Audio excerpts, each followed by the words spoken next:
친구들 연봉과 비교했을 때 나름 적게 받는 편은 아니라고 생각했는데 그런데도 집이 없는 저를 보면서 순간 머리를 맞은 것 같았어요. 내가 계속 모은다고 살 수 있는 게 맞나? 나름 열심히 살았던 것 같은데 서울인이 되어서야 월급으로 부자 되기 어렵다는 걸 깨달았습니다. 하지만 너무 늦은 것 같아 불안해지더라고요. 매번 월세살이 하다가 이제서야 집을 사보려고 합니다. 저에게 재테크란 거리가 먼 일이었어요. 특히 집을 산다는 건 더욱 부정적이었죠. 이때까지 그 어떤 재테크도 하지 않았습니다. 그저 예적금과 파킹 통장으로 안전하게 모았습니다. 이제는 월급을 모으는 삶을 넘어서 불리기 위해 서울에 집을 사보려고 합니다. 어디 살까 앉아서 고민하기보다 서울 이곳저곳을 돌아다녀 보았습니다. 월부에서 배운 대로 열심히 정리도 해봤어요. 그때 주거와 투자를 분리할 수 있다는 것도 깨달았습니다. 하지만 지방과 다르게 좁고 낡은 아파트마저 6억, 8억, 억소리라는 가격을 받아들이지 못했어요. 이건 지금 이분이 실제로 지역을 다니면서 지역 분석을 하고 이제 강동구를 다녀오셨던 것 같아요. 보고서 정리까지 하신 정리를 좀 쭉 하신 걸 이렇게 좀 저희가 이제 가져와 봤고요. 저와 아내가 평생 모은 돈을 모르는 지역, 낯선 아파트에 몇 억이나 투자한다는 게 겁이 났습니다. 어릴 적 투자로 집이 어려워졌던 기억이 아직도 저에겐 두려움으로 남아있나 봐요. 어린 시절 아버지가 빚까지 져가면서 주식 투자를 무리하게 하셨는데요. 얼마 후 상장 폐지가 됐고 빚더미에 앉게 되었습니다. 어릴 적 기억을 떠올려보면 매번 집에 전화가 왔고 형과 제가 받아서 아빠 엄마 없어요 일하러 왔어요 이런 거짓말들을 했었습니다. 학창시절 남들 다 보내는 학원 한번 가지 못했지만 부모님의 노력으로 큰 사랑을 받으면서 자랐습니다. 이제는 매번 안 아픈 곳이 없으신 부모님 일도 그만하게 해드리고 집도 사드리고 싶습니다. 제가 어떤 선택을 해야 저를 믿어준 아내 그간 고생하신 부모님 모두를 행복하게 만들 수 있을까요? 가지고 있는 현금으로 가장 좋은 집을 사고 싶습니다. 하지만 이 돈을 모두 투자할 만큼 실력이 없고 그렇다고 안 하기엔 뒤처질까봐 불안합니다. 의지할 수 있는 남편이 되고 싶습니다. 고유절부 한번 도와주세요. 이분의 가장 큰 고민 서울에 집을 사고 싶습니다. 하지만 임장을 가도 내가 넘봐도 되는 지역들인지 좋은 집은 맞는지 감이 오지 않습니다. 어떤 지역부터 보는 게 좋을까요? 지금 현재 제가 다닌 지역은 강동구, 마포구, 도봉구, 동대문구 동에서 서로 북에서 다 다니셨습니다. 두 번째로는요. 강동구 올림픽 파크포레온이 대형 입주정을 앞두고 있습니다. 강동구가 좀 마음에 드셨나봐요. 근데 이제 돈 좀 주고 올림픽 파크포레온이 올해 이제 11월 달부터 이제 만세대 12,000세대가 전세가가 많이 휘청거릴 것 같은데 지금 상황에서 서울집을 사도 괜찮을지 강동구가 좀 멀리 떨어진 데를 사야 될지 이 부분이 좀 걱정이 되십니다. 입주 물량이 많으면 전세가가 이제 또 떨어질 수 있어서 그럼 투자금도 많이 들어가니까 이런 부분을 좀 염려하셔서 이 질문을 주신 것 같습니다. 지금 현금으로는 진짜 다 현금으로 4억 4천을 가지고 계세요. 4억 4천 300 정도 가지고 계시고 월 소득도 850. 네, 월급 소득도 높으신 편이죠. 보험도 딱 15만 원. 통신비도 인터넷 포함해서 2명이서 6만 원. 네, 좋습니다. 생활비, 식비 포함해서 60만 원. 자녀분 없으세요? 2인 가족이고요. 맞아요. 부부용돈 40만 원. 그리고 주유비 20만 원. 현재 무주택이세요. 무주택이시고 또 사택에 거주하고 계세요. 주거관리비 한 10만 원 정도 지금 내고 있고 총 적금이 600만 원이에요. 보험료 포함해서 두 분이 쓰시는 생활비는 170만 원 정도, 200만 원이 안 됩니다. 200만 원이 안 되는 상황에서 버는 돈을 거의 이제 저축으로 지금 모아 나가고 있는 상황이세요. 70%가 넘게 저축을 하시네요. 맞습니다. 75% 정도 저축을 하고 계십니다. 이렇게 진짜 알뜰살뜰 현금을 모아놨는데 이거를 어디에 심어놔야 이 돈이 무럭무럭 잘 자랄 수 있을까? 열매를 잘 맺을 수 있을까? 궁금해서 보내주셨고요. 지금 이분은 현재 지방에 거주를 하고 계시다고 합니다. 네, 안녕하세요. 네, 안녕하세요. 네네, 코코드림입니다. 저축을 상당히 많이 하시네요. 네, 이게 저희도 이제 결혼하면서 이제 자산을 합치면서 내 목표가 70%는 모으자가 저희가 목표였었거든요. 전략하기 어려운 게 물건 하나 사더라도 이거를 내가 살까 말까 하면서 이걸 막 고민하는 내 스스로가 너무 처량하고 계속 반복이 돼야 되는 거잖아요. 그런 게 느껴져서 어려운 부분이 있는데 어려운 점 없으셨어요? 사실 처음에 이거보다 더 절약을 했었거든요. 그나마 지금 좀 풀어준 건가요? 네, 여행 적금이랑 모임 회비 이런 게 아예 없었어요, 처음에는. 근데 이제 여행을 아예 못 가겠더라고요, 이렇게 적응을 하면. 그래서 조금은 마음을 보상받을 수 있는 뭔가 이벤트적인 부분을 이젠 좀 생각을 하자라고 하셨나 보네요. 네, 그래서 저런 부분도 만들고 생활비, 식비도 원래 40만 원이었어요, 처음에. 자꾸 싼 걸 찾아먹게 되니까 너무 맞아. 이제 가끔 현타가 오더라고요, 정말. 장기적으로 우리가 이런 계속 모아가야 되는 부분이니까 이 수정을 했습니다. 외식은 하시긴 하나요? 회도 먹으러 다니고 고기도 먹으러 다니고 남들 먹는 거 다 먹고 다녀요. 아내가 뭐 먹고 싶다 하면 그거 먹으러 가요. 근데 아내도 조금 절약 정신에 투철해서 일주일에 한 번 정도 외식을 하는 것 같아요. 배달 걔도 보통- 음식도 자주 시켜 드시진 않으시겠네요. 네, 배달 음식은 거의 안 시켜 먹어요. 외식비 제한이 있는지 어떤 분이 이제 채팅에서 물어보시네요. 생활비가 60만 원이면은 4주로 나누면 15만 원 15만 정도 원. 있어야 되거든요. 그 한도 내에서 쓰려고 해요. 처음에 많이 써버리면은 월 말 되면 되게 힘들어지더라고요. 나이가 어떻게 되시죠? 31살입니다. 31살. 네. 지금 지방에 광역시에 지금 거주를 하고 계세요. 그쵸? 네, 네, 맞아요. 그러면서 지금 서울도 좀 다니시면서 지역 공부도 하셨고 좋습니다. 이제 네. 그와 관련된 가장 궁금해하는 부분 네, 저희가 보이님께 또 넘겨서 해결할 수 있도록 하겠습니다. 여기 사연에서 저희가 소개는 안 드렸는데 두 지역에 대해서 선택에 대해서 고민을 하신 부분이 있거든요. 도봉구와 강동구였는데 그 지역을 왜 선택했는지가 좀 저는 궁금해요. 서울에서 제가 강동구를 제일 처음 임장을 갔던 곳이기도 하고 너나이님 저평가 아파트 찾는 법 특강을 제가 월구에서 맨 처음 들었었거든요. 강조하신 게 비교를 많이 해봐야 된다 이렇게 많이 강조를 하셨는데 제가 강동구에 막상 임장을 갔는데 서울은 아무것도 모르겠는데 어떤 기준을 가지고 비교를 해야 되는지 잘 모르겠는 거예요. 그래서 저 혼자 생각했던 게 우리 동네 대장 아파트랑 비슷한 시세가 있는 걸 찾아보자 그렇게 생각을 했거든요. 아실에 여러 단지 비교 있잖아요. 네네. 그걸로 단지들 다 계속 넣어봤어요. 지역도 봤지만 그렇게 이제 비교점을 가질 수가 없었기 때문에 내가 아는 거주하고 있는 이 지역에서 가장 좋은 아파트와 비교점을 잡아서 거기서 가격이 비슷한 모습을 보였으니까 비싸지면 가격이 비싼 거고 이것보다 싼 모습을 보이면 왜곡이 됐으니까 기회일 거다 이렇게 생각을 하신 거네요. 네네.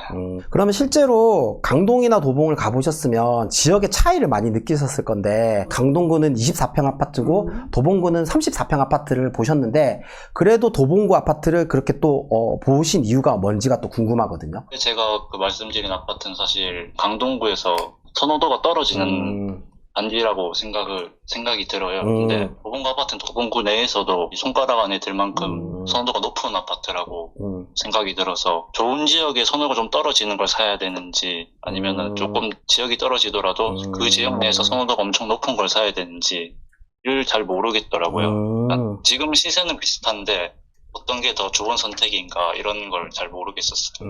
알겠습니다. 우선은 이렇게 말씀드리고 싶어요. 서울에서 보면 방금 말씀하신 강동구가 강남 기준으로 동쪽에 위치하고 있고요. 이 중에서 방금 말씀하신 게 이 8호선 쪽에 있는 여기에 있는 구축 아파트거든요. 24평 아파트고 이제 위치를 머릿속에 넣어 보시는 거예요. 여기 강남구에서 이 정도 지하철 8호선을 통해서 잠실에서 환승해서 갈 수 있다 업무지구를. 도봉구는 서울의 북쪽에 위치하고 있어요. 그리고 그 중에서 창동이라는 곳에 역세권이에요. 여기는 당연히 4호선과 1호선이 지나가서 똑같은 역세권이에요. 좋은 곳이죠. 그런데 겉으로 보면 좋을 수 있지만 위치를 보면 여기 종로, 강남에서 상당히 먼 거리죠. 서울에서는 어떻게 보시면 좋냐면 사람들이 일하기 좋아하는데 강남, 여의도, 업무지구에 도심 업무지구에 가깝게 갈 수 있는 데를 선호를 하거든요.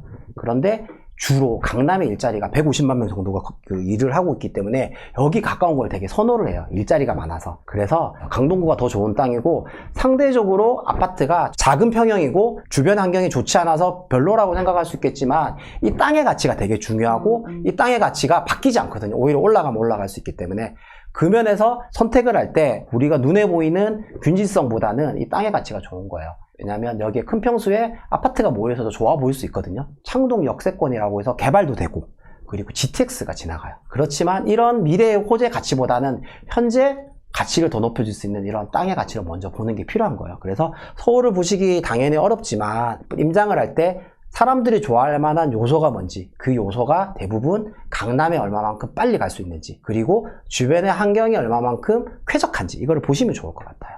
제가 창동이 나쁘다고 말씀을 드린 건 아니에요. 상대적으로 여기도 좋은 단지들이 있을 수 있지만 그래도 같은 돈으로 사람들이 더 좋아할 수 있는 부분을 봐야 되기 때문에 처음 본 그 지역, 익숙한 그 지역이 좀 더 좋은 지역이 되는 거고 여기서 사람들이 좋아할 만한 지역을 더 우선적으로 보셨으면 좋겠어요. 한 3억 4천, 5천 정도의 현금을 가지고 계시잖아요. 그리고 지금 저축을 잘하고 계셔서 1년에 7천에서 7,500을 모으시는 거예요. 그러면 연말이나 내년 초가 되면 4억에서 4억대 초반에 돈을 가질 수 있게 되거든요. 그럼 저는 어떤 말씀을 드리고 싶냐면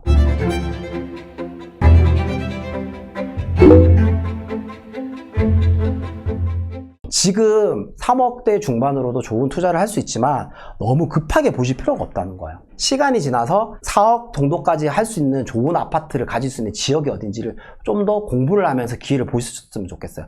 거기가 어디냐면 강동구 내에서도 기회가 될 수가 있고요. 여기서 교통이 편리한 역세권 쪽이나 아니면 연식이 나쁘지 않은 곳들, 똑같은 비슷한 입지를 보이는, 비슷한 선호도를 보이는 영등포라는 지역이 있어요. 이 영등포에도 충분히 그 4억이라는 가격으로 할 수 있는 기회가 올 수 있는 곳들이 많이 생기거든요. 그래서 이 영등포에 있는 아파트들, 그리고 여기에 있는 연식이 나쁘지 않고 역세권에 있는 아파트들도 잘 살펴보시면 좋겠고요. 그리고 지역에서 사람들이 좋아하는 곳이 있어요. 좀 더 땅 쪽으로. 마포구라는 이 지역, 마포구에는 2호선도 지나가고 6호선도 지나가면서 접근도 좋죠. 그리고 연식 좋은, 환경이 좋은 모습을 갖추고 있어요.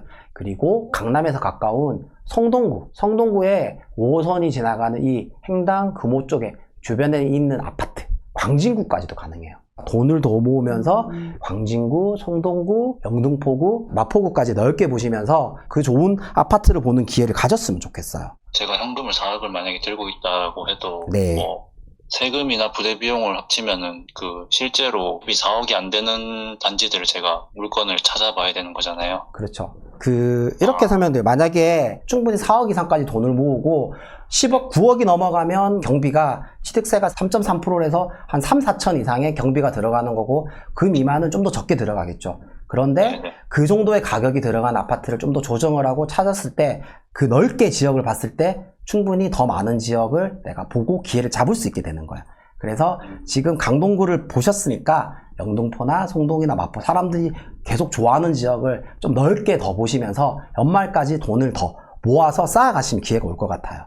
혹시 이해가 안 되시거나 궁금하신 부분이 더 어떤 부분이 좀 어려우실까요? 제가 구해적을 볼 되게 자주 시청을 하거든요. 네네. 근데 최근에 저랑 비슷하게 현금을 가지고 있는 사연자분이 계셨었어요. 네네. 근데 그 당시에 이제 솔루션이 마포구도 가능한 현금을 가지고 있으시다 이런 식으로 말씀을 하셔서 무작정 마포구를 갔어요, 제가 최근에. 네, 맞아요. 마포를 가니까 신축이나 이런 아파트들 너무 비싸고 구축은 어떤 식으로 기준을 잡고 판단을 해야 되는지 그런 게 그래요. 코코님이 한번 잘 말씀을 들어볼까요? 네, 여보세요. 서울에서 구축을 볼 때는 땅의 가치를 보셔야겠죠. 이 땅의 가치가 충분히 사람들이 좋아하나. 신축은 조금 역하고 멀리 있어도 신축에 대한 그 거주 만족도가 높기 때문에 감안하는 부분이 있어요. 하지만 구축을 보실 때는 어디에 위치하고 있는지, 역하고 가까운지, 학교가 바로 옆에 있는지, 이런 식으로 역세권 내에 있는지 이 부분을 좀 중요하게 보셔야 돼서 입지적인 가치를 먼저 보셔야 된다는 거예요. 구축 같은 경우는. 네, 알겠습니다. 그리고 두 번째 그런 궁금증이 있으셨잖아요. 올림픽 파크 포레온이 입주장을 기다리고 있다. 저는 전세가가 휘청거릴 것 같고 사도 될까? 이 부분이 걱정이 너무 맞는 것 같아요. 맞는 것 같고 이 부분은 두 가지 부분을 보시면 좋을 것 같아요. 첫 번째, 방금 말씀하셨듯이 12,000세대가 들어오면 주변에 전세가 휘청거리는 게 맞아요. 왜냐면 실제로 올림픽 파크 포레온의 24평에 3억대 전세 물건도 나오고 있거든요. 새 아파트가. 그러니까 가격이 주변은 시간이 지나가면 영향을 미치면서 가격이 떨어질 수도 있어요. 단, 또 이렇게 반대로 볼 수 있어요. 전세가도 떨어지지만 이렇게 입주가 하게 되면 주변에 아파트의 매매 가격도 흔들 수 있는 거거든요. 즉, 싼 가격의 아파트를 살 기회도 생길 수 있는 거예요. 그래서 내가 고민이 되는 리스크, 위험도 있지만 반대로 기회도 생길 수 있는 거고 올림픽 파크 포레온 주변에 거주하고 있는 어떤 아파트가 있어요. 이 아파트에서 누군가 살고 있는데 오래도록 여기서 전세를 연장해서 살고 싶은 세입자분도 계실 수 있거든요. 그래서 그런 세입자분의 전세가가 떨어지지 않는 상황에서 연장을 시켜서 살 수 있는 투자 기회도 있을 수 있으니까 너무 위축만 되지 마시고 그런 싸게 살 수 있는 기회에 무리가 되지 않는 선에서 기회를 살펴보셔도 좋을 것 같아요. 또 예전에 어릴 때 기억 때문에 이 큰 돈으로 내가 모르는 낯선 아파트를 사도 될까? 걱정이 많고 고민이 되시잖아요. 네네. 근데 저는 이렇게 말씀드리고 싶어요. 가계부나 모은 돈이나 지출을 제한하시는 모습을 보면서 어떻게 노력하고 어떻게 살고 있는지를 너무 제가 반성이 들 만큼 그런 모습이더라고요. 그 부분을 저는 정말 리스펙할 정도로 말씀을 드리고 싶어요. 그리고 감사합니다. 지금까지 계속 꾸준하게 해오셔서 정말 다행인 거예요. 왜냐면 그것들이 쌓여서 지금 행복한 고민을 할 수 있게 되는 거거든요. 열심히 돈을 모으고 강동구의 임장보고서 일부도 보고 가신 지역들을 봤는데 그렇게 지방에서 열심히 주말마다 쉬는 때마다 서울로 올라와서 임장 가고 했으니까 기회를 내가 고민하고 기회를 찾게 되는 거거든요. 예, 그래서 우선은 그 말씀을 먼저 드리고 싶었어요. 지금 또 궁금하신 게 지방에서 서울 임장하는 거 이런 부분이 좀 궁금하셨어요? 아, 네. 제가 지방 살고 있는데 이제 서울을 거의 가본 적이 없었어요, 사실.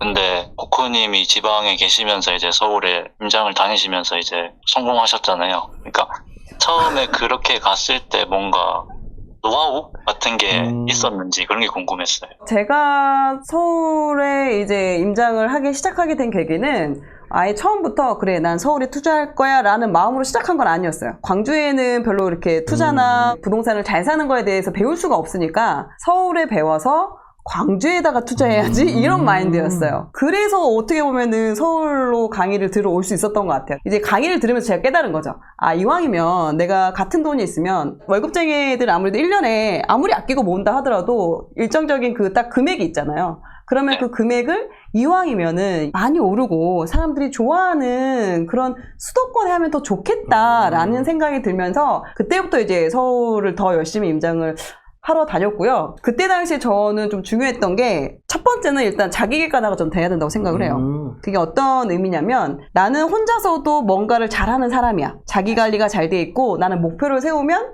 그거를 끈질기게 하는 사람이야. 실제로 저는 그렇지 않은 사람이거든요. 저는 절대 자기 관리가 안 되는 사람이에요. 말로만 하는 사람이고 거의 흐지부지 하는 사람이기 때문에 혼자 안 되고 어딘가에 뭔가 나는 사람들하고 같이 하면은 하는 게 있구나 라는 거를 이제 자기 객관을 하면서 좀 그런 환경에 저를 좀 이렇게 밀어 넣었죠. 그리고 내가 이루고자 하는 그거를 이룬 사람이 있는 곳. 그래서 방향을 좀 정해줄 수 있고 함께 하시는 동료가 있는 그런 커뮤니티를 찾아서 거기에서 이제 주어지는 과제들이나 이렇게 임장 갈 때 같이 가고 이러면서 저는 이제 나중에는 이게 알게 되고 재미가 생기면서 그때부터 이제 혼자서도 좀 임장을 하고 이렇게 됐던 것 같아요. 그러니까 저도 만약에 혼자라고 했으면은 지금 이 자리에 없었을 것 같아요. 그런 부분을 좀 활용을 하시면 되지 않을까? 물론 쉽진 않지만 네, 그런 생각이 드는 것 같습니다. 네, 감사합니다. 너무 감사하다고 말씀드리고 싶어요. 저 사실 진짜 이게 될 줄 모르고 그냥 사연을 썼었는데 이렇게 좋은 기회를 주시고 이렇게 좋은 조언 많이 해주셔서 너무 감사하고 계속 감사한 마음인 것 같아요. 지금도 계속. 좋습니다. 저희도 좀 배웠어요. 절약하는 정신. 일주일에 15만 원씩. 좋습니다. 그러면 네, 오늘 통화는 여기서 마치도록 하고요. 좋은 데 많이 보시면 좋겠습니다. 감사합니다. 응원드리겠습니다. 네, 감사합니다. 네.